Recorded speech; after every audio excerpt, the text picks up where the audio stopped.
Сәлем достар, сіздермен бірге Жанат. Бүгін біз сіздермен осындай өте әдемі, дәмді, тұрақты кілегейден жасалатын крем жасайтын боламыз. Ол үшін бізге алдымен өте салқын, жаңа ғана тоңазытқыштан алынған кілегей қажет. Майлылығы 30%-30%-дан төмен болмауы керек міндетті түрде.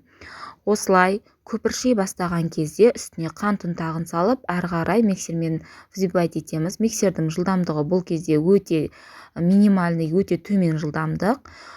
Қантымызды араластырғаннан кейін үстіне сүзбелі ірімшігімізді салып, одан әрі қарай миксерлейміз. Миксердің жылдамдығы сол әлі төмен жылдамдықта миксерленеді. Алдымен осылай ірімшікті араластырып алыңыздар, себебі шашырап кетуі мүмкін.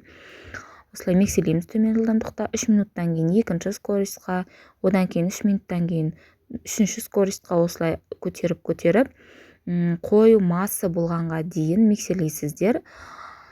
Қазір қоюлығын көрсетемін. Міндетті түрде ыдыстарыңыз да, кілегейіңіз де міндетті түрде өте салқын болу керек. Міне осындай жағдайға жеткенге дейін миксерлейсіздер.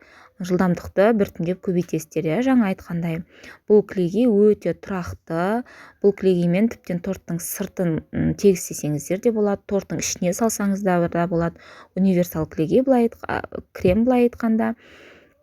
Осылайынан кондитерлік мешокқа салып, тортыңызды әсемдей бересіз. Көп те уақыт кетпейді, максимум 10 минуттай кетеді. Ескере кететін жағдай, қатты миксерлеп қоймаңыз, себебі іріп кетуі мүмкін кілегейіңіз, сосын майға айналып кетуі мүмкін.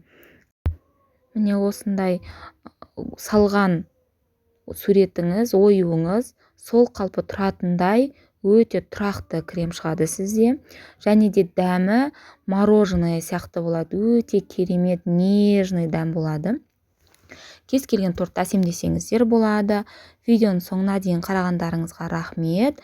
Лайк басып, комментарий жазып, каналға жазылуды ұмытпаңыздар. Міне осындай керемет крем болып шығады. Ас болсын.